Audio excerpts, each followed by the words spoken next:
Olá, bem-vindo ao dia 70 da nossa jornada de leitura bíblica Mostra-nos o Pai. E hoje aqui eu quero compartilhar sobre o capítulo 33 do livro de Números e também o Salmo 9, a nossa porção de leitura de hoje. Mas eu quero focar hoje no livro de Números, capítulo 33, que fala o seguinte: Estas são as jornadas dos israelitas quando saíram do Egito, organizados segundo as suas divisões, sob a liderança de Moisés e Arão. Por ordem do Senhor, Moisés registrou as etapas da jornada deles. Esta foi a jornada deles por etapas. Os israelitas partiram de Ramsés no 15º dia do primeiro mês, no dia seguinte ao da Páscoa, saíram marchando desafiadoramente à vista de todos os egípcios, enquanto eles sepultavam o primeiro filho de cada um deles que o Senhor matou. O Senhor impôs castigo aos seus deuses. Ai, ai, ai. O que que eu amo aqui no capítulo 33? E o que que isso tem a ver com a minha vida e com a sua hoje? Porque a Bíblia, ela é sobre a nossa vida hoje, certo? A minha vida e a sua vida. A Bíblia não é um livro antigo de que, é porque aconteceu lá com Moisés e não tem nada a ver com a minha vida hoje. Muito pelo contrário, tem tudo a ver com a nossa vida.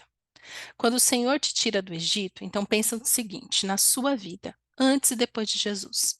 Pensa na sua vida antes de Jesus como uma vida no Egito, uma vida de escravidão, onde você era escravo do pecado. Então você vivia numa mazela, numa desgraça. Essa história de que depois que eu aceitei Jesus as coisas pioraram é balela, tá? Porque o que piora é porque agora você tem um novo entendimento, uma nova clareza, então você precisa da força de Cristo para desenvolver um novo comportamento, ok? Mas mesmo assim, o que dá ruim, dá bom, porque agora você tem Cristo, porque agora você tem o Espírito Santo e a sua força está em Cristo. Então as coisas começam a ir bem. Ok? Essas pessoas falam assim, ai, depois de Jesus minha vida piorou, perdi, perdi, perdi, perdi. Mesmo se perde, você ganha, porque agora você tem Cristo. Se você não tem essa clareza ainda, você precisa orar um pouquinho mais sobre esta clareza da força que o Senhor está fazendo brotar dentro de você, ok? Então pensa no Egito, na sua vida, como neste lugar antes de Jesus, no Egito, escravo do pecado, onde você era açoitado, onde você era humilhado, extorquido de todos os jeitos. E a vida depois com Cristo é essa vida de clareza. Agora você tem noção do certo e do errado, porque agora você anda na luz. E aqui o Senhor fala assim: olha, desde que eles saíram do Egito, marque a jornada deles. Você tem que ter uma vida com o Senhor, onde você saiba falar aonde o Senhor interviu na sua vida. Quais foram os caminhos que o Senhor te guiou? Quais são os lugares que o Senhor está te levando para te treinar para quando você chegar na terra prometida, você saber como viver na terra prometida? Como eu já falei antes, a terra prometida ela é habitada por gigantes. Tem muita gente morando nessa terra prometida, muito inimigo. E você tem que expulsá-los em nome de Jesus. Mas você nunca vai conseguir expulsar um inimigo em nome de Jesus se antes você não for treinado por ele. Deus não vai te levar para a terra prometida se você não souber viver na terra prometida. E o deserto é sobre isso. O deserto é sobre como se dá a sua jornada com o Senhor. Então, veja bem, era o deserto, tá? Aqui eu sublinhei na minha Bíblia essa questão do primeiro filho que o Senhor matou. O Senhor impôs castigo aos deuses deles. Então, assim, as 10 pragas que se deram no Egito era o Senhor mostrando para os egípcios que os deuses deles eram tudo que uns fracos, uns fracotes. E o Egito, eles também adoravam Moloque. Moloque era o sacrifício de crianças, tanto que eles mataram os bebês israelitas. Lembre-se disso. Antes de falar, ai, o Senhor matou o primogênito, ai, não sei o que, não sei o que. Não, era a dívida de sangue que eles mesmos já tinham por terem matado os bebês israelitas. Ofertado os bebês israelitas a Moloque. Veio o castigo deles, ok? Nada na Bíblia é isolado, nada na história com Deus é isolado, tá? Deus não vai trazer um castigo porque ele está de mau humor. Não, Deus ele é justo. Deus ele é justo. E aqui no capítulo 33, ele segue justamente falando isso. Partiram de tal lugar e foram para tal lugar, atravessaram o mar, fizeram isso, fizeram aquilo. Depois eles chegaram em tal lugar e acamparam, e depois ali aconteceu não sei o que, não sei o que. Por quê? Porque acontece, gente, você está vivo. Se você está vivo, as coisas estão acontecendo. Então, na sua história com Deus, você precisa saber quais foram os caminhos que o Senhor te guiou e o que que o Senhor te ensinou em cada uma dessas etapas. Talvez de fato você ainda não chegou. Por exemplo, ó, deixa eu ler aqui, ó, aleatoriamente. Verso 22. Partiram de Rissa e acamparam em Queleate. Talvez quando eles acamparam em Queleate, eles pensaram assim: agora chegamos. Não, não chegou, você ainda está no deserto. Você está aprendendo a andar, você está aprendendo a levantar. Por que que acontecia? Como que eles se moviam no deserto? Quando a nuvem do Senhor era palpável ali no tabernáculo, então quando essa nuvem se levantava, eles levantavam o acampamento e seguiam essa nuvem. Quando essa nuvem fixava no lugar, eles baixavam o acampamento e ali eles ficavam. Então, o deserto é sobre você reconhecer o Senhor, reconhecer a sua voz e se o Senhor mandou você levantar, você levanta e o segue. Se o Senhor mandou você fixar território, ali você fixa e fica até esperar que a nuvem se levante novamente. A vida com o Senhor é uma vida em movimento. Não é uma vida assim, se acontecer bem, se não acontecer bem também. Não. O Senhor faz você se movimentar. Por quê? Porque pessoas estão precisando ver o Senhor. E cada vez que você se movimenta, o que acontecia com esse povo? Toda vez que eles se movimentavam no deserto, as pessoas sabiam que Deus, as pessoas ao redor que ficavam olhando para Israel, falavam assim: o Deus deles está mandando eles se moverem, por isso eles se movem.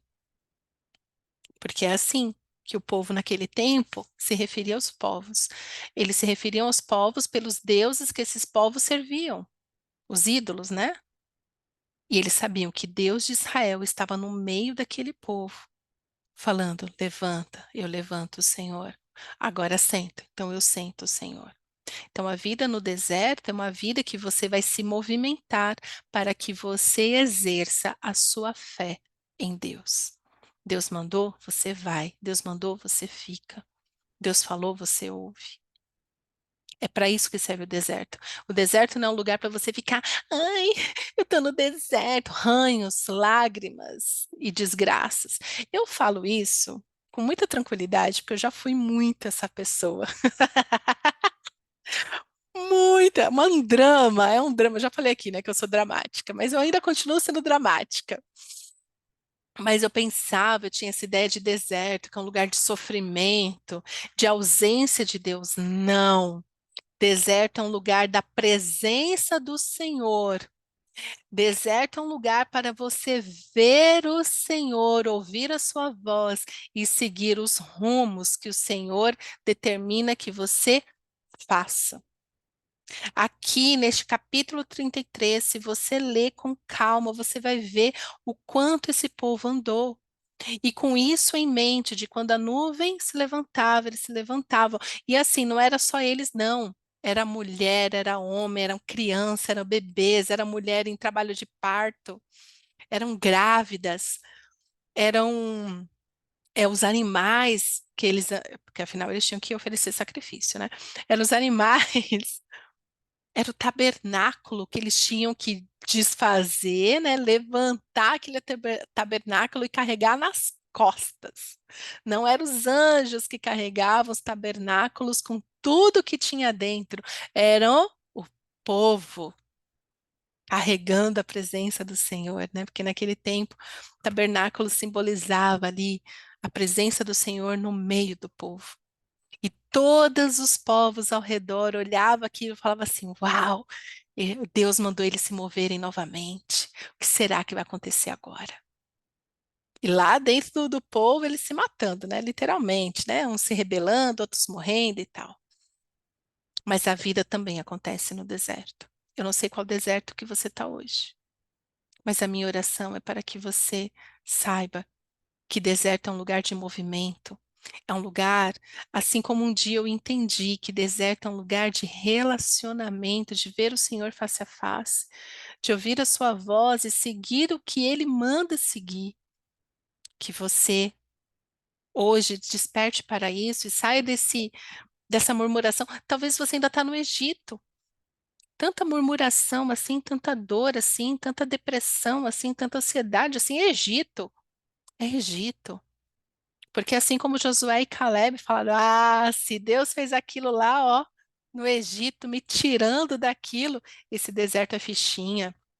Esse deserto vai ser de boas passar, porque eu já vi o Senhor e eu sei do que Ele é capaz. E é esse Senhor a quem eu amo, é Ele que guia os meus passos. Se Ele me guiou até aqui, me sustenta até aqui, vai continuar me sustentando até entrar na terra prometida. O maná só cessou depois que eles entraram na terra prometida, e ali eles podiam plantar, colher e comer do que eles plantavam. Deus é fiel, aleluia! Deus é fiel, como eu te amo, Senhor. Então saiba disso. Deserto não é um lugar onde você fica parada, ai, nada acontece, não. No deserto você muda de emprego, sim. No deserto você muda de casa, sim. No deserto o seu relacionamento pode ser é, amadurecido, sim. Você pode casar, sim. Pode ficar viúvo, viu? Espero que não, mas o deserto é sobre relacionamento com o Senhor. Relacionamento íntimo e sincero com o Senhor. Isso é maravilhoso. Isso é maravilhoso. É o melhor lugar para se estar. É no deserto com o Senhor. É sobre obediência. Quando Deus ficava mandando eles o tempo todo, e eles tiveram muitos perrengues nesse deserto, chegava em lugar que falava assim: não tem água, Senhor. Ah, é para você me pedir água, agora eu vou te dar água. Entende? Ah, Senhor, eu estou com vontade de comer carne. Ah, você quer comer carne? Então eu vou te dar carne. É sobre pedir ao Senhor aquilo que você precisa e não ficar esperando que Deus te dê tudo de mão beijada sem você fazer a sua parte. É para você reconhecer as suas necessidades e clamar ao Senhor sobre as suas necessidades específicas. Senhor, eu tenho sede. Tinha um povo bem louco aqui no meio que ficava assim: o Senhor nos trouxe aqui para morrer de sede. Ô infeliz, se era para você ter morrido, você tinha morrido no Egito. Deus não te trouxe no deserto para te matar de sede, não. Mas Deus te trouxe no deserto para quando você sentir sede, você saber que tem um Deus que faz a água brotar da rocha e matar a sua sede. Que é quando você tiver vontade de comer coisas específicas e você pedir ao Senhor, você fala assim: eu vou te dar e eu vou te dar além do que você pediu. Coma, coma com gosto. Ah, que Deus maravilhoso. Deserto é sobre você conhecer o seu Pai de verdade. É sobre você saber orar, pedir ao Senhor, clamar ao Senhor e ver Ele vindo ao seu socorro. É sobre você ver a sua vasilha transbordar, porque Ele já falou: olha, sábado é o dia do descanso, vocês vão ter o dobro na sexta. É sobre você ver o Senhor te dando provisão daquilo que ele já quer que você faça. Deus queria que o povo já santificasse o sábado no deserto. Por isso, na sexta-feira, Deus mandava o dobro. Por quê? Porque ele queria que o povo descansasse no sábado, o adorasse no sábado. Deus não vai mandar nada, mandar você dedicar o sábado se ele já não mandou tudo o que você precisava antes. Entende? É sobre isso. Então, é no deserto que nós aprendemos a obedecer o Senhor e guardar os seus mandamentos. Porque se você não obedece ao Senhor e não guarda os mandamentos do Senhor, no deserto, você não vai guardar na terra prometida. Se você não dá o dízimo hoje, ganhando Um salário mínimo. Você não vai dar o dízimo quando você estiver ganhando 100 milhões de dólares. Se hoje você não é uma mulher amorosa, doce, solteira, você não vai saber ser uma mulher submissa, valorosa, amorosa com seu marido quando você casar. Tá tudo errado nos cursos de solteiro. Você tem que aprender a ser antes de ter, a ser uma mulher que ama, que vai amar, vai honrar o seu marido. Se você não honrar hoje o seu pai, se você não honrar hoje as autoridades na sua vida, este é o seu deserto. Homens, vocês não vão saber amar as suas esposas como Cristo amou a igreja, se você não exercer o amor no seu dia a dia, compaixão com as pessoas ao seu redor. É para isso que serve o deserto. Deserto é um lugar para aprender a obedecer o Senhor, sem questionar. É sobre ver a grandeza do Senhor, a majestade do Senhor. E ainda no capítulo 33, a partir do verso 50, nós lemos: nas campinas de Moabe, junto ao Jordão, frente a Jericó, o Senhor disse a Moisés: diga aos israelitas: quando vocês atravessarem o Jordão para entrar em Canaã, expulsem da frente de vocês todos os habitantes da terra. Destruam todas as imagens esculpidas e todos os ídolos fundidos, e derrubem todos os altares idólatras deles. Apoderem-se da terra e instalem-se nela, pois eu dei a vocês a terra que dela tomem posse. Distribuam a terra por sorteio de acordo com seus clãs. Aos clãs maiores vocês darão uma herança maior, e aos menores uma herança menor. Cada clã receberá a terra que lhe cair por sorte. Distribuam-na entre as tribos dos seus antepassados. Se, contudo, vocês não expulsarem os habitantes da terra, aqueles que vocês permitirem ficar se tornarão farpas em seus olhos e espinhos em suas costas. Eles causarão problemas para vocês na terra em que vocês irão morar. Então farei a vocês o mesmo que planejo fazer a eles. Ai, socorro, Deus! Gente, só por isso eu já ia chegar matando tudo, destruindo tudo. Deus me livre! Recebeu o castigo que estava destinado a eles. Mas veja bem, Deus deixa sempre claro as regras do jogo. Assim como o deserto é um lugar de treinamento, se eles não tivessem sido treinados a depender do Senhor, a obedecer o Senhor no deserto, eles não conseguiriam fazer isso que eles deveriam fazer na terra prometida. E Deus deixa claro, olha, chegando lá, vocês têm que matar tudo mesmo. Vocês têm que expulsar os povos e destruir os altares idólatras. Porque foi a idolatria daquele povo que trouxe esse juízo sobre a vida deles. Não é porque Israel era bonitão. Ah, Israel é um povo tão bom. Eu vou tirar esse povo aqui, que já é bom, e vou colocar um melhor. Não, era um povo ruim. Gente, a terra é grande, tem espaço para todo mundo. Deus poderia levar eles para uma terra que mana leite e mel, que estivesse completamente desabitada. Claro, Deus é poderoso. Mas Deus quer estabelecer o reino dele na terra, então ele fala assim, ó, vocês que são o meu povo, vocês vão tomar posse dessa terra, vai destruir toda idolatria e vai estabelecer o meu reino neste lugar. Esta é a minha, é a sua função hoje, onde Deus nos colocou, estabelecer o reino do Senhor. E Deus fala: se vocês negociarem e deixar que os povos vivam, esses habitantes vivam no meio de vocês, e deixar os altares idólatras, vocês vão atrair desgraça sobre vocês. Veja que não é sobre a bondade do Senhor, mas é sobre a nossa obediência. Não adianta nada você entrar na terra prometida e não purificar a terra prometida. E não purificar a terra prometida. E não fazer o que você já sabe que Deus mandou você fazer.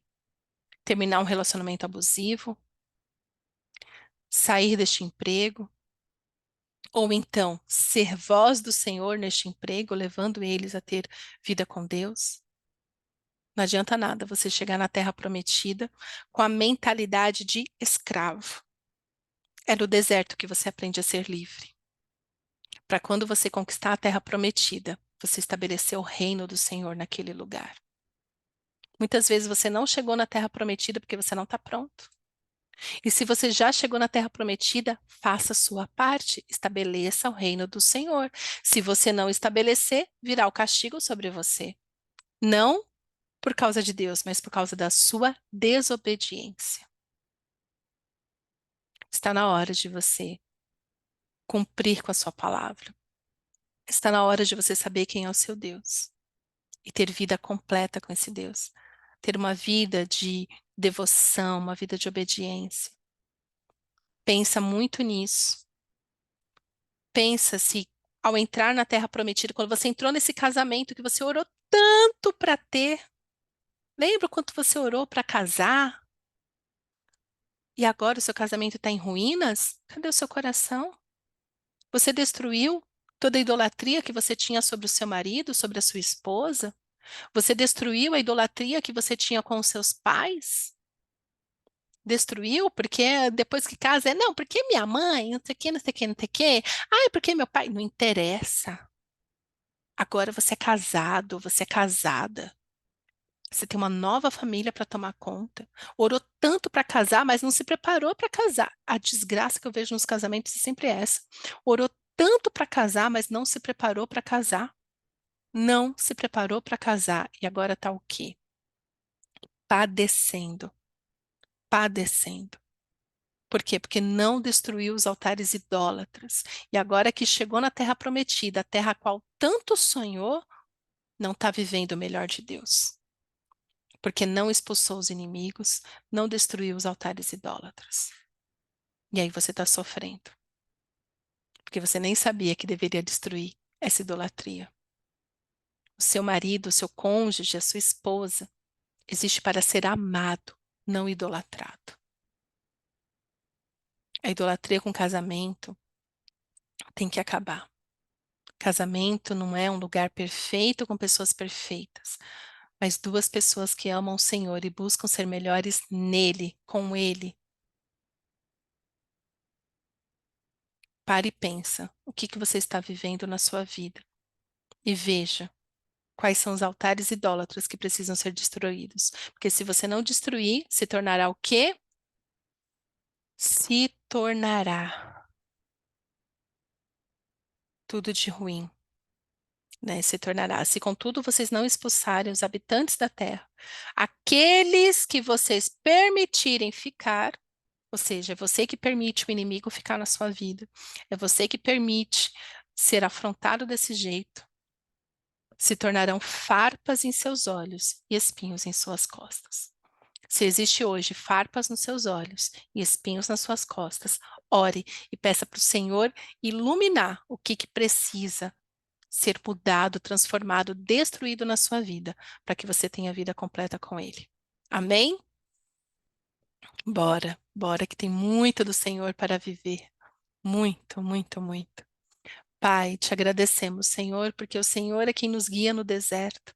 Obrigada, Senhor, por ter nos livrado do Egito. E eu quero orar hoje, Senhor, pelas pessoas que estão no deserto. Nos ensina, Senhor, obediência. Nos ensina, Senhor, resiliência. Abre os nossos ouvidos para te ouvir, os nossos olhos para te ver. Abençoa-nos, Senhor, com a tua força, com o teu poder. Pai, oro por aqueles que estão entrando na terra prometida. Nos abençoa, Senhor, nos ajuda, nos dê força e coragem para destruirmos todos os altares idólatras na nossa vida, para que o único, digno de toda honra e glória, o único a ser adorado neste local seja o Senhor. É o que eu te peço, Paizinho, em nome de Jesus. Amém.